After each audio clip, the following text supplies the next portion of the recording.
Morning, guys. Have another book for today. Mr. Reez's Sneezes by Curtis Parkinson. Hope you're excited. Mr. Reez was a quiet little man who lived in a quiet little apartment. He was content with his quiet life, reading his book, walking his quiet little pet, and petting his quiet little cat. But sometimes he would put his book down and sigh. Nothing exciting ever happens to me. Then one day,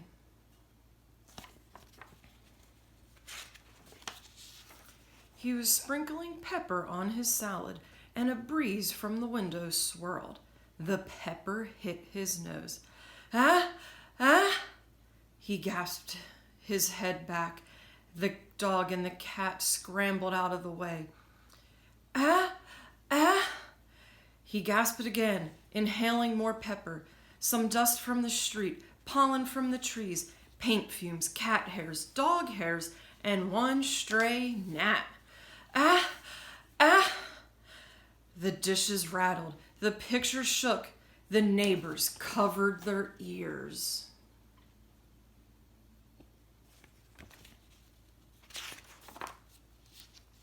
There was one more. Ah! Ah! Then, achoo!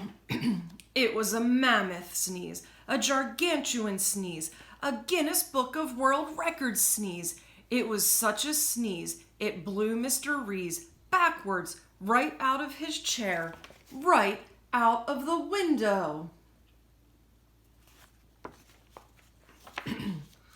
He sailed across the lawn, past the painter and the gardener.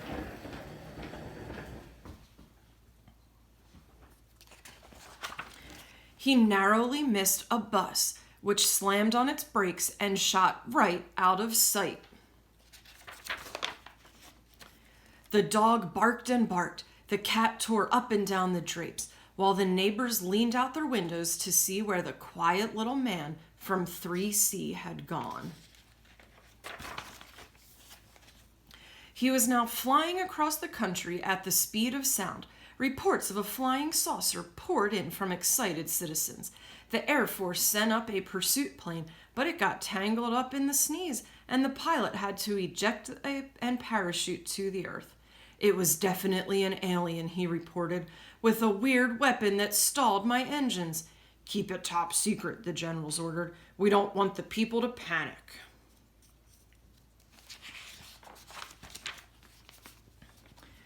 Meanwhile, Mr. Reez was enjoying the view of the mountains and deserts and great cities until he hit an air pocket and plunged towards the ground. But the sneeze soon caught him up again, and he sailed along above the treetops. He soared over a baseball stadium just as the batter socked a high fly ball. It landed in Mr. Reez's outstretched hands. The crowd roared at the ball as the ball disappeared in the distance. "Zounds!" the announcer exclaimed. "The longest home run in history!" Mr. Reez sped on over a church where a wedding was taking place, just missing the steeple and setting the bells ringing by themselves. "It's a miracle!" the wedding guests cried. In the excitement that followed, the minister married the wrong couple, a homeless man who had been sleeping in the church, and the bride's mother, a wealthy widow. However, they decided to make the best of it, and everyone showered them with confetti as they left for their honeymoon. Oh my goodness, do you see how sick the bride and groom are? Their faces are all green. And there's the homeless man and the widow. By then, Mr. Reez was streaking over a tropical rainforest. "Hi, matey, watch where you're going," the macaws screeched. Mr. Reez was so startled he dropped the baseball.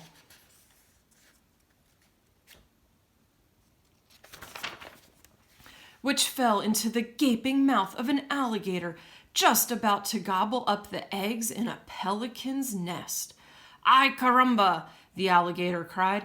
"This egg tastes terrible," and he left in a hurry, much to the relief of the pelicans.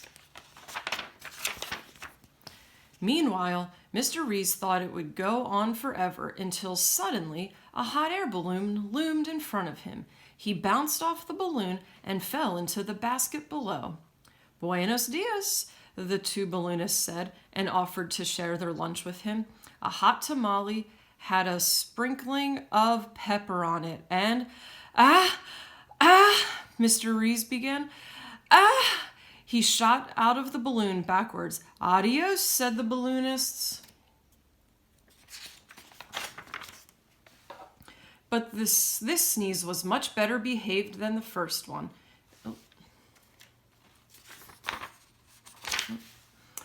It shoved him straight back home at the speed of sound, and then it left.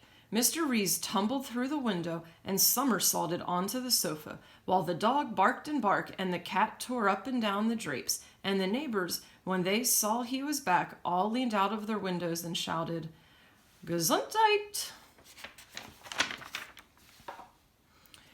The next day, Mr. Reez threw out all the pepper. Then he settled down to quiet his life once more, quite content to have nothing exciting ever happen to him again. At least for now. The end. There's Mr. Reez with his little cat and dog.